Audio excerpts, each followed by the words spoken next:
राजस्थान की तपती दोपहरी, चारों ओर सूखी हवाओं की सनसनाहट, रेत के समंदर में फैली दो रियासतें बीकानेर और नागौर। दूर से सब कुछ शांत लगता है, पर इतिहास के पन्नों में दबा एक किस्सा है जो पहली बार सुनो तो हंसी आए, लेकिन जब असल वजह जानो तो दिमाग सन्न रह जाए। एक ऐसा विवाद जिसकी जड़ में न कोई हथियार था, न कोई षड्यंत्र, बस एक बेल थी, एक तरबूज की बेल।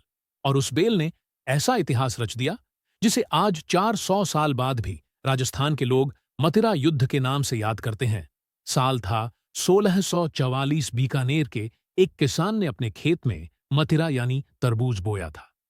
बेल धीरे धीरे बढ़ी और रेंगते रेंगते नागौर रियासत की सीमा तक जा पहुंची। नागौर की जमीन पर जाकर बेल का सबसे बड़ा, सबसे रसीला तरबूज लगा। अब झगड़ा तो यहीं से शुरू हुआ।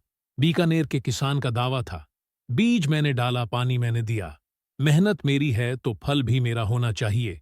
वहीं नागौर का किसान बोला, जहां फल है वो जमीन हमारी है, तो तरबूज भी हमारा। पहले तो यह विवाद खेतों तक रहा, फिर पटवारी पहुंचा, फिर गांव का ठाकुर, और देखते ही देखते यह मामला पहुंच गया दोनों रियासतों के दरबार तक। एक तरफ थे बीकानेर के महाराजा कर्ण सिंह और दूसरी तरफ नागौर के शासक अमर सिंह। अब बात जब राजाओं तक पहुंची तो सम्मान और प्रतिष्ठा भी जुड़ गई। दोनों ने अपनी अपनी बात को सही ठहराया। सेनाएं तैयार की जाने लगीं। बीकानेर और नागौर की सेनाएं आमने सामने थीं, और वजह थी सिर्फ एक तरबूज। तलवारें निकलीं, घोड़े सजाए गए, युद्ध की घोषणा लगभग तय थी। पर तभी दोनों दरबारों के कुछ बुजुर्गों और समझदार मंत्रियों ने हस्तक्षेप किया।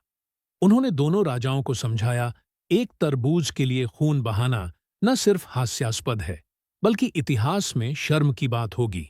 बहुत विचार विमर्श के बाद एक समझौता हुआ, जहां बेल उगेगी, फल उसी का माना जाएगा। दोनों पक्षों ने इसे स्वीकार कर लिया। इस तरह बिना खून खराबे के एक युद्ध टल गया।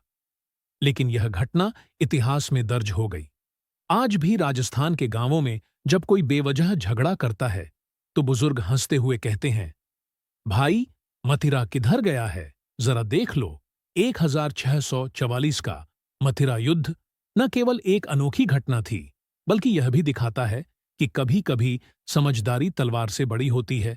ये कहानी सिर्फ एक तरबूज की नहीं, बल्कि दो राजाओं की प्रतिष्ठा, दो राज्यों के संयम और एक ऐतिहासिक निर्णय की कहानी है, जिसे सुनकर आज भी लोग चौंक जाते हैं, मुस्कुरा देते हैं और कुछ सीख भी जाते हैं।